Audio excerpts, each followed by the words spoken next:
أهلا بيكم. أنا سامية علوبة. النهاردة عايزة أكلمكم على أهمية هدوء النفس ومراجعة النفس. في ناس كتير بتخاف قوي من فترة الهدوء النفسي، وإني أقعد أراجع تصرفاتي وأهدافي وإنجازاتي، عشان بيخافوا إنه يبقى في خيبة أمل أو إنه يطلع الكم اللي أنجزته مش كفاية. في ناس بتتهرب من الحكاية دي وتقعد، عارفين لما بنقول حد on the go شغال من غير توقف، من غير مراجعة، من غير مقارنة. لأنه مهم قوي في حياتنا برضو المقارنة، بنقارن نفسنا بنفسنا، بنقارن إنجازاتنا في مثلا الشهر اللي فات مع إنجازات الشهر ده، تعاملاتنا في الفترة اللي فاتت، موسم مثلا 3 شهور مع اللي حاصل دلوقتي. أهمية الهدوء مع نفسي وأدخل جوه نفسي ده بيساعدني على إني أتجنب فوضى نفسي. الفوضى بتيجي منين؟ إنه حاجات غير مترتبة ماشية من غير تقييم. إنه الواحد يبقى طول الوقت ماشي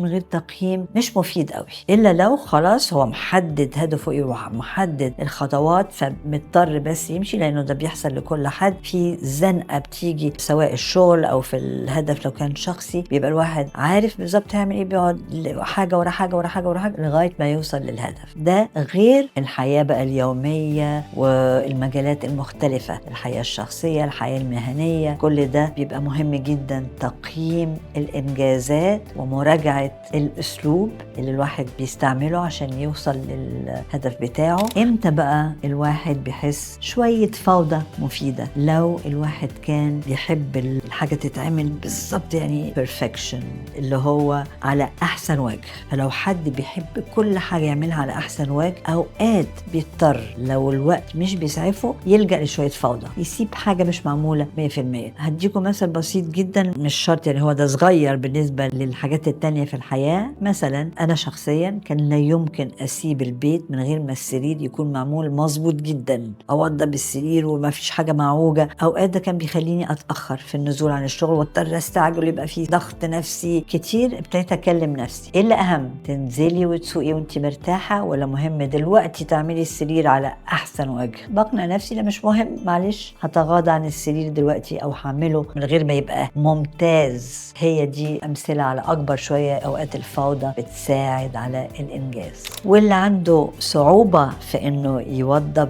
نفسه في المواضيع المختلفة دي، من فضلكم الجأوا لي من خلال المراسلات على الصفحة بتاعتي عشان تقدروا تحجزوا الجلسات.